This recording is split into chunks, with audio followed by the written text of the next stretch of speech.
各位观众、听众、网友，大家好！今天是2019年8月11号，星期天。关于香港局势，在过去这个周末，香港市民和中共方面互有攻防。在香港市民一方，有不少的年轻人用快闪堵路的方式跟警察周旋，或者跟所谓的港警混入了大量的内地公安、便衣、特务的这种港警队伍进行周旋。他们周旋的方式就是，敌进我退，敌退我进，在各个地方出现堵路或者堵交通的情况，但警察一出现，他们迅速撤走，尽管也有人被捕。而现在这个港警或者混杂了内地公安的港警呢，专门找年轻女子下手，这个激起市民的愤慨，经常是对这个把年轻女子压倒在地，甚至不惜别人衣衫不整。所以这种状况呢，令人感到费解，觉得这些港警有点变质。的确是有些所谓的港警呢，打引号的港警，很类似于内地公安的作风。那么这个关于在香港机场所发生的反送中接机也是进入第3天。那么香港的年轻人在香港的机场特定的区域采取这种不冲击的方式静坐接机的方式给香港机场带来很大的一个景观，让进出香港的这些国际旅客，包括内地的旅客，看到香港人民反送中争民主的这种立场。说这些青年人一波接一波几乎每天都会有数千人前往这个国际机场。关于中国方面，中国方面仍然是一个是迷信黑社会，再一个是在港警中掺沙子，掺入内地的这个奸细，还有就是通过所谓亲中亲共的团体展开活动。他们在8月10号星期六搞了一个所谓全民称警日的活动，就称警察。结果看到显示的一些镜头这个动不动就只有20-30人，一会儿有30多个人在尖沙咀展示什么5星红旗，一会儿有20多个人到一个警队去表示慰问，一会儿又有20多个人跑到这个苹果这个传媒的董事长黎智英的住宅去所谓抗议骂美国走狗，人数少得可怜，然后在中国国内是大肆报道，似乎这就是全港的民意，号称全民称警，而对香港少则数千，多则数万，更多则数十万，甚至上百万、200万人的大游行，在中共这些媒体上根本不提，说中国内地的民众继续受到的愚弄和误导，被选择性的新闻所误导。另外，在中共的主导下，这黑社会，尤其是现在所谓福建帮其中有黑社会，也有一些是所谓亲中的这些同乡会，非常猖狂，到处微信上散布消息，组织人马要去这个所谓教训香港的年轻人，然后动不动就散布一些暴力信息只要敢冲敢打的多少钱，然后上了前线的多少钱，反正1200、1500、3000元港币不等拿金钱和暴力来对付香港的这个民主运动。另外，关于警察方面，尽管这个香港的警察已经混进了大量的这个中国内地的公安，有的说最保守的数字说2000潜入这个比较公认的数字是至少3万内地的公安潜入边境的这个香港的警察队伍，还有一些说法说是高达7万等等，说法不等。总之，从各种途径的消息显示中共是大量的派了内地的公安武警或者是特工进入了这个香港的警队，冒充香港警察，对香港市民进行粗暴的这个对抗，用动辄就是过度的暴力去对付港人。那香港的警队里边也出现一封这个公开信，这封公开信呢，出于他们的这个人身安全，并没有亮出他们的名字，但是亮出他们各种警衔。那么有不少的香港警队中的有良知的香港当地的警察发出呼吁，要求这个特首林郑月娥，还有像警务处处长卢聪伟这些人说，要回应社会的诉求，政治问题政治解决，不要把香港的警队、香港的警察当成磨心，在中间做牺牲品。连月连日的疲劳，还有这个要么就是被政府所误会，要么就是被这个人民所误会，说两头不讨好。而且这些警队里面很多人本身是有良心的，他本身支持香港的这种民主自由的呼声，就跟香港各行各业一样，公务员也很多人站出来支持，可以说警队中也不乏很多人支持的。另外，这个警队最关注的就是当局下令他们用过度的手段去对付市民，这是他们最不忍心做的事情。因此，他们发出了这个公开信，要求这个特区政府正视香港人民的这个诉求，也可以反映出香港警察内部的一种不赞成的声音。这本身就是香港广泛民意的一部分。所以在香港就出了各行各业就这个结论，各行各业都反政府除了黑社会之外，只有黑社会还在撑政府，那是靠金钱。表面上警队在撑政府，但这个警队已经很复杂，多少是香港的警察，多少是内地的公安内地的特工，而香港警察中有多少愿意下手，多少不愿意下手。像那个光头刘那样的这个举枪瞄准民众的这种恶警，毕竟是在香港警方里面毕竟是少数，所以弄得不好的话，持久下去，香港的这个警队都有可能出现造反的情况，倒戈站在人民一边。那么周末的情况呢，还没有完全结束，所以双方的攻防还在继续。关于北戴河会议，前两天出现一个新闻，说中共的政治局委员，国务院副总理孙春兰出现在山西太原，出席一个所谓中国第2届青年运动会。那么有人就解读为说，北戴河会议可能结束了。你看，连这个政治局委员、副总理孙春兰都已经开始工作了。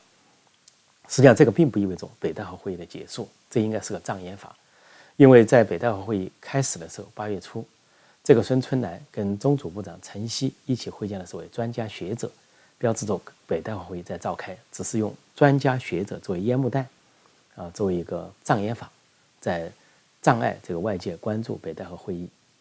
所以孙春兰当时是取代了去年出面的副总理胡春华，也就是说团派出身的胡春华，今年进一步受到了习近平的疏远和不信任。因此，这个无派无系的孙春兰呢，就频频亮相，除了在北戴河亮相，像这个山西太原亮相。但事实上，北戴河会议呢，据我所知并没有结束，因为它的交通管制期是从7月中旬到8月中旬，也就是说北戴河会议要结束，也至少到8月中旬。有时候因为矛盾多发，争吵激烈，甚至可能延期。综合各种渠道得到的消息呢，北戴河会议上，因为少了2个政治老人，一个是前总理六世土父天安门刽子手李鹏死亡，是习近平、王沪宁这个阵营呢少了一个支持者。另外呢，这个93岁的政治老人前总书记江泽民，这个风烛残年，这个垂死挣扎，所以呢也没有出席这个会议，因此又少了一个强硬派或者极左的支持者。因此呢，由于江泽民这个不能逝世，那么就成了就是包括胡锦涛这一代的，胡锦涛、温家宝，还有前面的朱镕基、李瑞环这些政治老人成了主力，成了这次北戴河会议的老人集团或者是元老院的主力。那么综合各种消息显示呢，包括胡锦涛、温家宝、朱镕基在内的这些政治老人完全不同意在香港采取硬手段，不同意对香港动粗、耍狠，或者是动用武力去镇压香港人民的呼声。实际上，在过去6次之后，这3任总书记来看，江泽民、胡锦涛、习近平这3任总书记看，对香港问题相对说呢，胡锦涛时代稍微温和一些，因为当时发生一个事情，2003年有23条立法，所谓国安立法，受到香港50万民众的上街抗议。那么当时中国当局就要求特区政府撤回了，那么示威平息，而且呢不久，胡锦涛当局就把这个香港特首换下来了，就是首任特首董建华在第2个任期没有结束，中途被换下，这是这个胡锦涛当局所敢干的事情。江泽民当局呢死活不肯换人，不管董建华支持率多么的低迷，多么受香港人讨厌，但就死活不换人。现在又进入另外一个阶段，不管是梁振英还是林郑月娥，如此的不受欢迎，但是习近平当局，梁振英是顶到任期结束，而林郑月娥到现在还在位置上，这是香港人民5大诉求之一，要求林郑月娥下台。但是看上去，习近平当局到目前为止的口气还是力挺所谓特首临政，说跟胡锦涛时代形成一个区别。所以可以理解胡锦涛这一批人呢，并不说他们有多正义，也不说他们不采取镇压政策，相对说呢，相对的强硬，相对的温和之间，他们是属于相对的温和，相对的这个冷静派。说在这次北戴河会议上可以理解，以胡锦涛为首的这批政治老人就完全不赞同，在香港动粗动议，说这也是香港目前的事态处于焦灼状态的原因之一。习近平当局虽然在通过王沪宁主管的文宣系统，在人民日报、新华社、环球时报等放了很多强烈的极端的言论、恐吓性的言论，也动用这个广州深圳的这个公安武警大规模的搞军演，但是呢，始终举棋不定。那么举棋不定呢，有3个考虑，一个考虑就是我想有3个原因。第一个原因就是香港的金融地位，独特的金融和经济地位。如果中共在香港动武，尤其出动军队镇压的话，那么包括美国、英国在内的很多国家都会修改立法机构都会修改跟香港的这个关系或者是相关的政策，那么使香港呢在国际上失去它独特的这个关税地位或者是独立的金融地位。那么中国70%的外资从经由香港进入中国，那么这个渠道有可能会被中断，这是习近平当局难以下手的一个重大的原因，这会给急剧下滑的中国经济可以说是又一重击，雪上加霜。第二个原因就是因为中共解放军形象不佳，以杀人著称，尤其是屠杀中国人民著称，所以最大的这个战争就对自己人民的战争，就是8964，30多万正规军，有时候是20多万，那20-30万的正规军全副武装开进北京城，对手无寸铁的北京市民和学生开火，机关枪扫射、冲锋枪扫射、坦克碾压，震惊中外的60大屠杀。所以由于这样的话呢，给中共的解放军声誉扫地，声名狼藉，臭名昭著，在国际上，如果出动军队的话，那整个就是砸了锅。因此中共呢就改换了一种方式，通过特务、公安、便衣、黑社会加清官的同乡会这些综合手段去这个反制香港市民的抗争。那么第3个原因就是元老的反对，政治老人的反对。因为中共这种一党专政的政治特点，党和国家最高领导人的权力不来自于民选，也不来自于党员直选，而来自于政治老人的指定。因此还健在的政治老人，只要当过政治局，尤其当过政治局常委的那一批政治老人，几批政治老人有他们的发言权，应该说手上有的是权力，在高层政治中还是很按英文的说法叫 powerful， 就是很有权势。因此他们发声仍然可以影响政局，影响现在的这个政治结构。因此政治老人不同意在香港动武是一个重大的原因。那么这次北戴河会议所传出的基本的信息就是这个政治老人多数政治老人反对在香港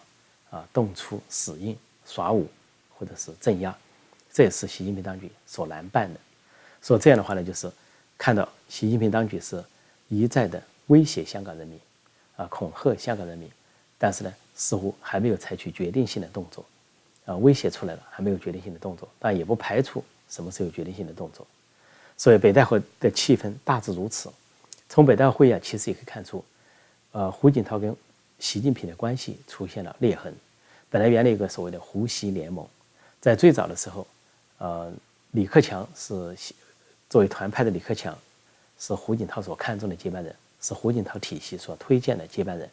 后来呢，不敌从太子党和江派合作那一方所推出的习近平，后来居上，超过了李克强。那么后来这个习近平这个执政的接班前夕呢，发生了薄熙来、周永康等人所这个联手主导的这个政变阴谋。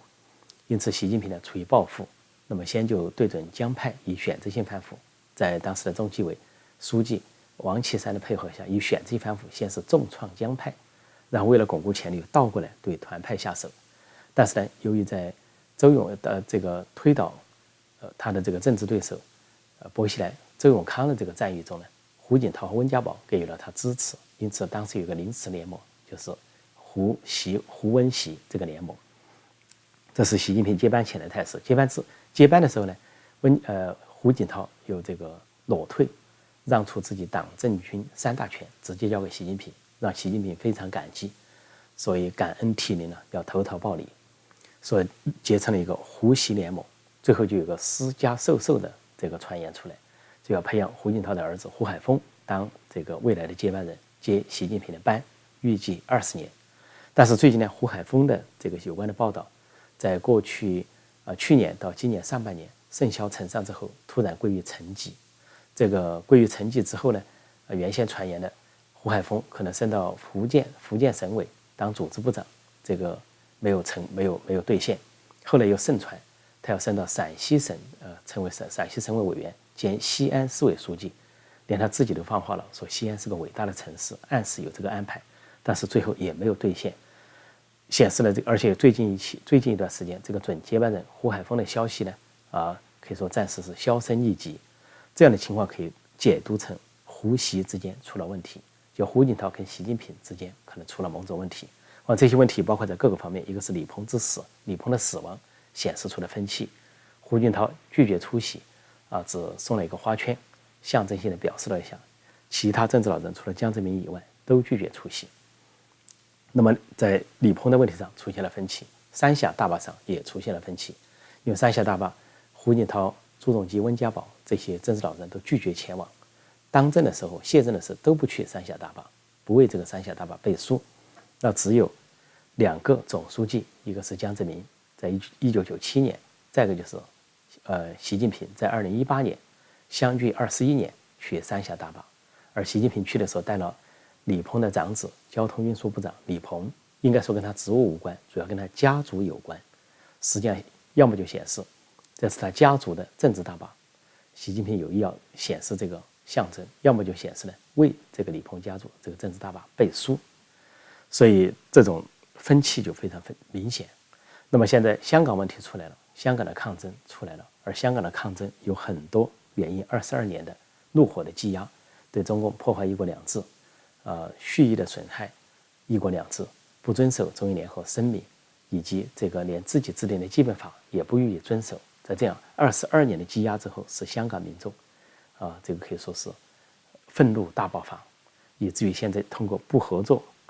不服从的公民抗命的这种可以说国际流行的曾经流行的一个和平理性非暴力的方式跟中共进行周旋和抗争。这是22年的一个积累，而其中一个重大的原因就是习近平出于家族的考虑，前几年采取了一个跨境绑架的手段。一个是因为有人要出一本书，习近平和他的女人们，那么习近平这边就下令呢，这个国安便衣国安跨境绑架了书店，制造了震惊港内外的铜锣湾书店事件。这是2015年。后来又因为习近平家族的财产问题，姐姐和姐夫的财产说是被一个富豪肖建华打理，肖建华放风承认这一点，结果习近平恼怒，结果也是有便衣的国安跨境绑架，把富豪肖建华从香港4级酒店直接绑架到中共内地投入大牢。这2件事情在香港震动，是可以说直接砸烂了一国两制，砸了一国两制的牌子，都是因为习近平家族的原因。那么这次呢，这个所谓逃犯条例，这个送中条例也就来源于此，原因就是要把过去的非法跨境绑架的非法的性呢变成合法化。说跨境绑架是非法的，受到了香港人民的谴责和世界的这个谴责，也对一国两制造成重创。那么如果通过了逃犯条例、送中条例，那就可以把这种非法绑架合法化。如果以后再要绑架人，只要这个国内公安一个指示，香港那边就可以逮人，然后送到中国内地受审。说这就是香港人民愤怒总爆发的一个导火索。所以这个原因呢，我想习近平家族以一己之私、一家之私惹出这么大的祸，在北戴河理应受到这个反西势力或政治老人的批评和责难，甚至于争吵。所以从各种渠道显示了，北戴河会议可以说开得非常不愉快。习近平一方受压力很大，所以在这样的情况下动员什么公安部全国性的警戒甚至搞演习，军队也是这样戒备和演习，以防反西势力连同政治老人推翻他。那么在这样的情况下，香港局势又处在这样的情况下，说北戴河会议呢，还没有完全结束，究竟会这个双方争执到什么程度，最后会得出一个什么结论？最后呢，北戴河会议结束之后，会对香港怎么操作，也都是可以说一个重大的看点。而在北戴河会议上，据传出说，关于中美贸易战、中美贸易谈判，双方有两面都不支持习近平，一面是赞成谈成这个中美贸易协定的一方，属于开明派，他们认为现在的习近平的团队或者习近平本人这个谈的这个方式是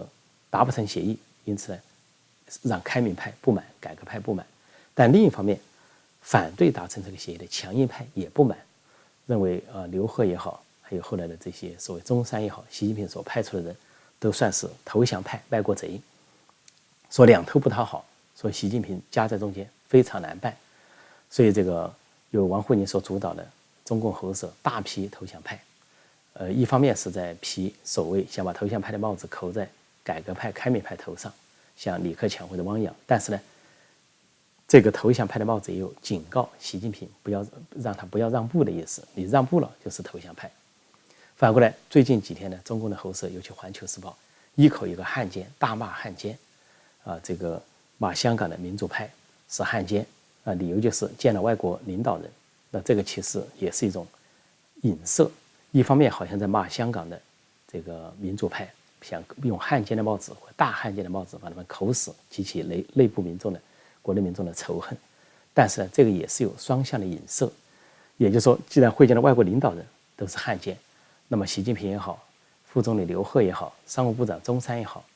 不仅会见外国人，还跟外国人谈判，是不是也就是《环球日报》所影射的汉奸或者大汉奸？说这是《环球时报》的这个主编呢，胡锡进的这个低级红高级黑的这么一个手段的体现，只有他自己心中有数。那么说到国际关系前几天我就提到，中共方面呢，北京方面跟越来越多的国家关系恶化对立、冲撞，甚至翻脸。那么到今天为止呢，又有2个国家可以说跟中共出现了翻脸的状况，一个是菲律宾，菲律宾这个前2天再次抗议中共的说2艘探测船未经菲律宾的许可就擅自闯进了菲律宾的经济专属区进行探测活动。这是最近一段时间菲律宾外交部向这个中共的这个外交部提出了第3次抗议，直接由外交部长提出抗议，这是第3次，显示这个菲律宾的总统杜特尔特上任3年以来，表面上奉行的亲共政策没有奏效，现在不得不到了翻脸的地步。因为值得一提的是，今年上半年以来，菲律宾跟中国的冲突已经进行了3波。一个是2月份，当时这个菲律宾在它近海经济专属区里有一个岛，中文翻译成中业岛。那菲律宾在那里有它的驻的人员和驻军，也有一些开采的设施，结果受到中共方面派出200多艘舰船的这个包围，双方这个对峙，可以说是对峙了1个多2个月。这是一个事。第二个事情，6月份的时候呢，中共的一艘军舰在靠近菲律宾近海的时候，撞沉了一艘菲律宾的渔船。那菲律宾的22名渔民呢，这个落水呼救，但是中共军舰置之不理，扬长而去。这落水的22名这个菲律宾渔民后来被一艘越南的船只救起。菲律宾由此来向中共发出强烈的抗议。但形成对照的另外一个事情是前2天8月7号，在太平洋这一带呢。有这个中国的这个海员因为重病发出呼救，结果美国驻关岛的第7舰队收到了呼救的声音，派出了直升飞机去营救。当时直升飞机这个可以说是在非常恶劣的天气下，风高浪大，营救这个患了突然重病的这个疾病的这个中国船员。那么在那样的艰难的情况下，仍然把他救上了直升机。救上了直升机之后呢，有2名的美国这个海军军官呢，给他这个在飞机上去进行了输血，挽救了他的生命。因为说如果不在飞行过程中输血的话，他就可能死亡。之后呢，送到了关岛的医院，还在治疗之中，说已经脱离了生命危险。这是美国这个基本的人道主义的体现。中方的媒体没有报道，说这2件事形成了一个对照。中共的军舰撞沉菲律宾的渔船，那是6月份。扬长而去，这个完全不顾菲律宾渔民这个撞沉在水中的这个死活状态扬长而去，而是被越南船只所救起，毫无这个人道，完全是冷血动物。但是美国呢，这个可以说跟自己毫无关，只要听到海上有人呼救，就出动这个舰船去飞机去营救，而且成功的把中国船员救活，避免了生命，显示了美国的这个人道主义和博爱精神。这也就是为什么美国在全世界受欢迎，中共的这个到处都是如过街老鼠，这个巨大的落差，可以看到这个价值观的落差。美国的这种人道主义博爱精神